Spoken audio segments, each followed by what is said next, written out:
हिरण पूरे दिन घास खाने में लगा रहता है।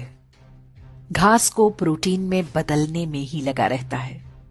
दूसरी तरफ मांसाहारी लकड़बग्घे को जब तक भूख नहीं लगती बस आराम से पड़ा रहता है, क्योंकि उसे पता है कि उनके लिए प्रोटीन का इंतजाम करने के लिए हिरण जो लगा हुआ है। जब तक हिरण हैं, जंगल में खूंखार जानवर चैन से सोते हैं, पर हिरण जब कम होने लगते हैं तो ये भूखे खूंखार पशु नए जंगलों की तलाश करते हैं। हमारे पूर्वजों ने भी बड़ी मेहनत से सोना, चांदी, रत्न, ज्ञान, विज्ञान इकट्ठा किया था। क्या हुआ? बाहर से कुछ लकड़बग्घे आए और सब कुछ सफाचट कर गए। आज हम ऐतिहासिक पर्यटन के नाम पर उसी विध्वंस के अवशेष देखने जाते हैं। अफगानिस्तान लिया, पाकिस्तान लिया, बांग्लादेश लिया, कश्मीर लिया, केरल और बंगाल भी लगभग जा ही चुके हैं। भारत के लगभग सभी क्षेत्रों में लकड़बग्घा बहुल क्षेत्र बसते गए। उनकी नस्ल के शिकारी परजीवी गुणों का विकास भी जारी रहा। अब पाकिस्तान और बांग्लादेश में संकट है, क्योंकि वहां हिरण लुप्तप्राय हैं। अब उन्हें नए जंगलों की तलाश है। उन्हें पता है कि पड़ोस में ही एक हरा भरा जंगल है। वहां पर पहले से ही भारी संख्या में लकड़बग्घे रहते हैं, लेकिन अभी छिटपुट शिकार से ही पेट भरने को मजबूर है। जंगल के कानून में संख्या बल सबसे आवश्यक है। इसे ही वो गजवाए हिंद कहते हैं और उनकी किताबों में इसका जिक्र हो चुका है। हर शांतिप्रिय लकड़बग्घे के मन में वो ऐसे बैठा हुआ है जैसे हिरणों के मन में संविधान और राष्ट्रगान।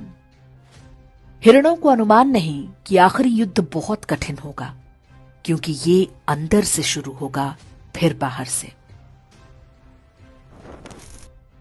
जितनी तेजी से पाकिस्तान और बांग्लादेश से हिरण कम हो रहे हैं, ये युद्ध उतना ही निकट आता जा रहा है। ये युद्ध अचानक नहीं होगा। वास्तव में हम पहले से ही इसके बीच में हैं। विश्वास ना हो तो हैदराबाद, केरल, पश्चिम बंगाल, यूपी, हरियाणा, राजस्थान, दिल्ली आदि के लकड़बग्घा बहुल क्षेत्रों में घूम आइए। हिरणों ने वहां से घर और संपत्ति बेचकर कहीं और बसेरा बना लिया है। लेकिन वे जिन स्थानों को सुरक्षित समझ रहे हैं, वो भी वास्तव में सुरक्षित नहीं है। सिर उठाकर देखें तो उनके ही आसपास कोई लकड़बग्घा फलों और नारियल पानी का ठेला लगाए खड़ा है। कोई लकड़बग्घा प्लम्बर, कारपेंटर या मैकेनिक बनकर हिरणों पर नजर बनाए हुए है। हर कोने पर लकड़बग्घों की मांद भी बन रही है। आंखें और कान खोलेंगे तो सब कुछ दिखेगा।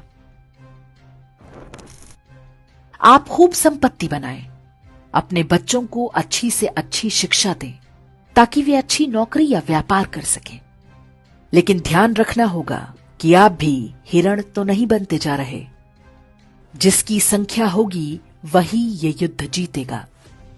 महंगाई करो ना रोकर, यदि आप 1 या 2 बच्चे तक सिमट गए तो निश्चित मानिए कि जिस घास को आप प्रोटीन बना रहे हैं, वो किसी न किसी लकड़बग्घे के काम आएगा।